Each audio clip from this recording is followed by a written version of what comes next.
In this next installment of my 4-part series on Rondo, we're going to be checking out the southeast corner of the map. The terrain here is really interesting, so make sure you stay to the end of the video to have the best chance of doing well on Rondo. If you've not seen the first half of the series, go check it out here. If you have seen those videos, then let's not delay further and get into it.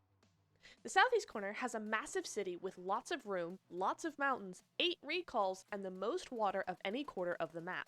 This is a very dynamic quarter that sees the zone more often due to its central location.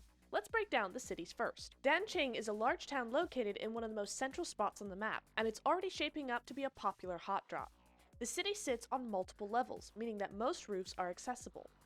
The terrain around it is unique and well suited for competitive gameplay. Surrounding the city and most directly on the south are dips that provide excellent cover for cars and teams late game. The garage has good overlook on the south and west terrain. Situated slightly on the high ground, Danqing sits on top of a ridge facing north, with views over the north and east. Tu Lin is basically Rondo's quarry. This location is split up in 2 or 3 sections for teams that are pretty tricky to play.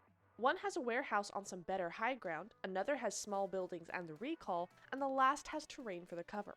There are large controlling cliffs north-northwest, as well as terrain both northeast and west with dips and ridges for cover. The terrain inside the quarry is very open, so these features on the edge of Tu Lin will be very strong. Yungu is a small compound, more suitable for a team looking to split over a large area than just drop in one place. There's a hill overlooking the compound to the northwest, while the south-southeast rice paddies have dips for late game cover.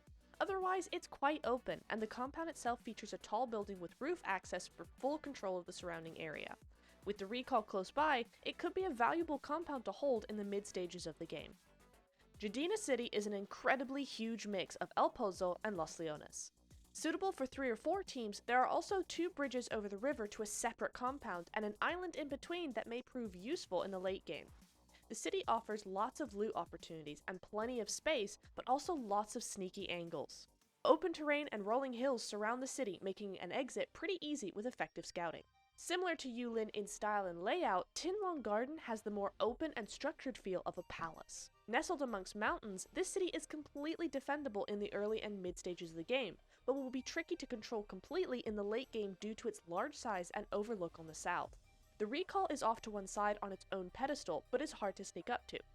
The large water feature at the back makes this a really interesting location to play. The mountains at the top of the waterfall are accessible, and you can even walk across the top of the waterfall itself for insane control of the compound. Buildings on the other side of the lake at the bottom of the waterfall are useful to house a team separately from the rest of the compound in the late game. Large ridges outside the main entrance on the north may be used to gatekeep, so be careful when rotating. Now, it's time for the recalls. The Yungu recall has a large theater building and surrounding smaller buildings to provide loot and cover. The recall is on the outside of the compound, so there's less cover, and it's sandwiched between high ground on the northwest and southeast, but overall this is a good position to have. The Tu Ling recall is on the outside of the area with no cover. The control ridges are just next to it, so you will need to control that in order to access the recall. There's not much to say about this recall, but be careful when trying to use it.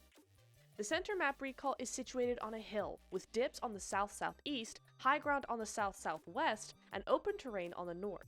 A couple of buildings with height make this a viable mid-late game compound. The North Danqing recall is a complicated recall. This area is a cluster of buildings separated by mountainous ridges that provide fantastic cover and overlook on the recall itself.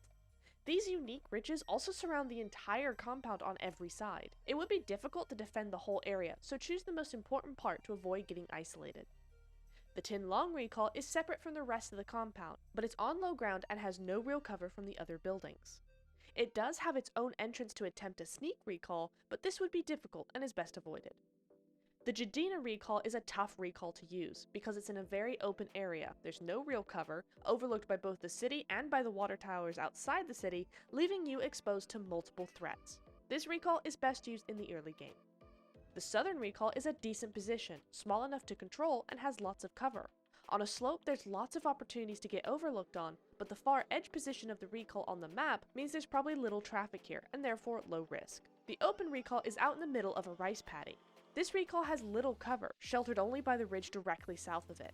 There's also a nice overlook spot on the north if you can control that to keep this recall safe, but otherwise this is a recall and go position. Next, let's take a look at the terrain. Don't forget to pause at each slide and make your own notes. The high ground areas in this quarter are located here. There are also smaller hills here. Here, you can see the choke points in red, the low ground in green, and the waterways in blue. We also need to cover the unique features this side of the map contains. This compound is similar to Heaven on Erangel, with sheer cliffs all around it and a dominating 360-degree view. It also has a bridge connecting it to a smaller, lower compound next door, so this is going to be a brilliant position for those late game circles. Another position is this hill with a road and 2 ridges. The angles of these ridges paired with the height provide top tier cover and dominating leverage against other teams. The final unique features are these dips.